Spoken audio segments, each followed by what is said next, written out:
Всем привет, друзья! Вы на канале Реальный Харьков. Харькову выпала тяжелая судьба. С первых дней войны и по сегодняшний день выдерживать удары со стороны Российской Федерации. Воздушная тревога в Харькове звучит постоянно. Если не в самом городе, то в его приграничных районах. Харьков – это плиты ОСБ на сотнях тысяч окон, это Госпром, скамейки, мусорки на каждом шагу, военные, волонтеры, художники и ученые. Харьков – это мем. Миша, у тебя лицо скучное, тебе никто денег не даст. Харьков находится под постоянными обстрелами, но живет, борется и готовится к будущему. В том числе и ко дню города, который проходит каждый год 23 августа. Подготовка к нему идет полным ходом. Например, на улице Сумской проверяют звездное небо.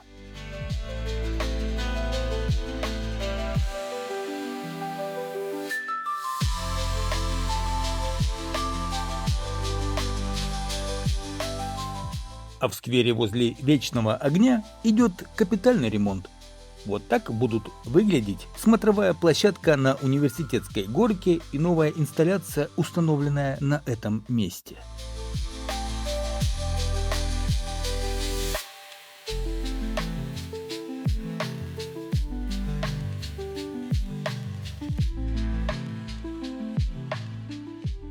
Строители укрепили склон и построили разгрузочную площадку. Обустроили систему водоотведения, смонтировали светильники, установили искусственный костер и скамейки.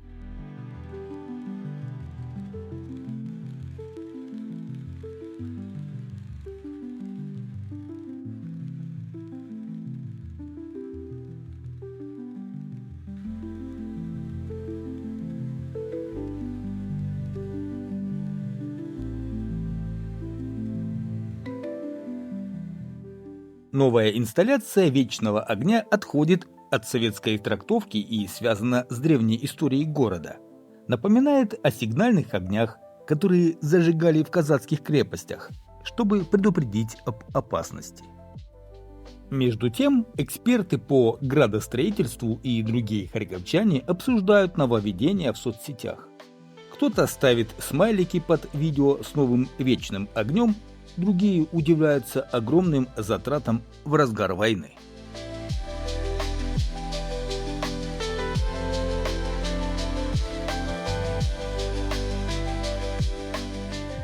А как вы думаете, друзья, нужна ли Харькову такая инсталляция в виде искусственного костра у Вечного огня на Университетской горке? Напишите свое мнение в комментариях.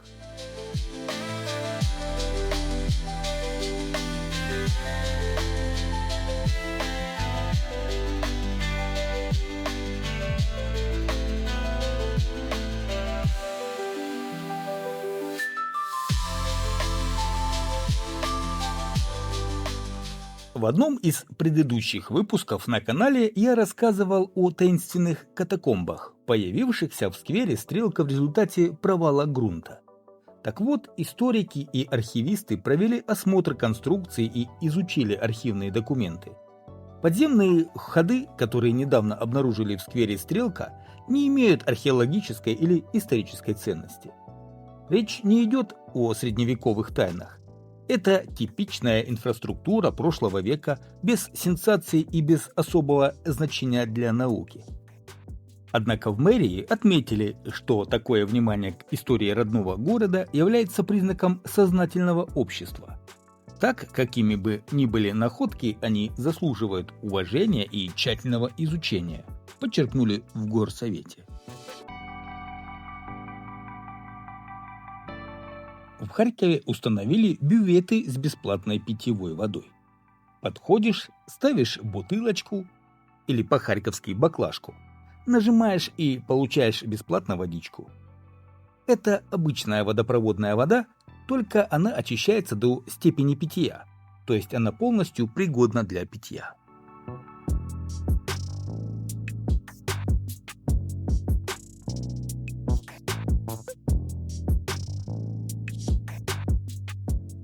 После долгого перерыва в В Центральном парке Харькова снова включили свет.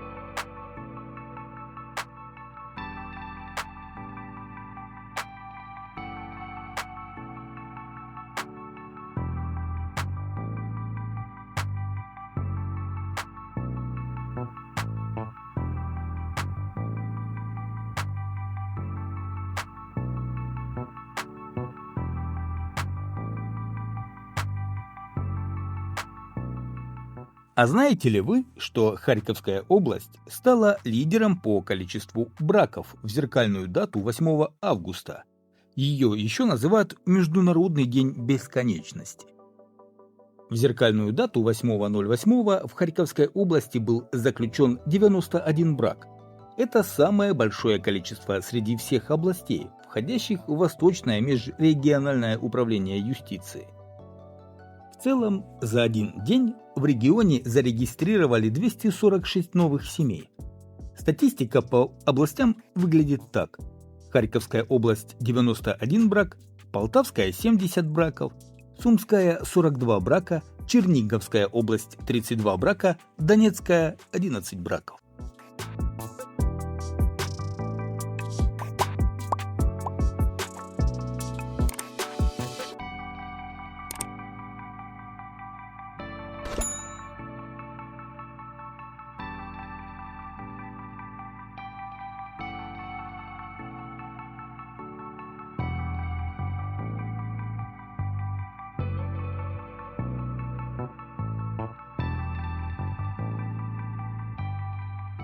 Две разрушенные обстрелами многоэтажки снесли в Киевском районе Харькова.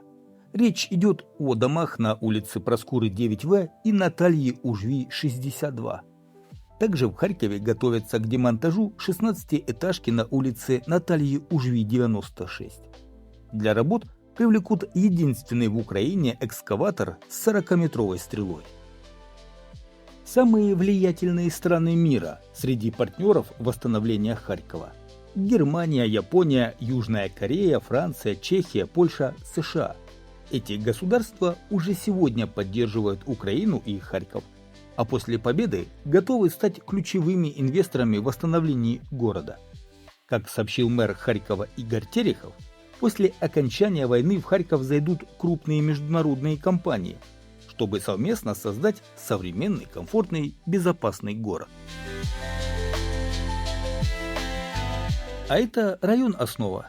Хотелось бы обратить внимание, что лес день за днем теряет свою жизнь.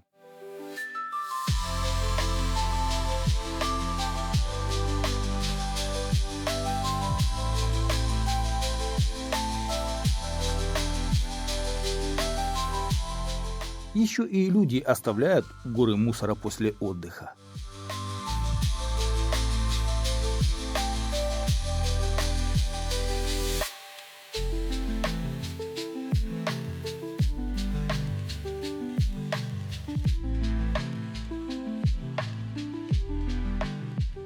В самом центре Харькова есть место, которое создал один пожилой мужчина.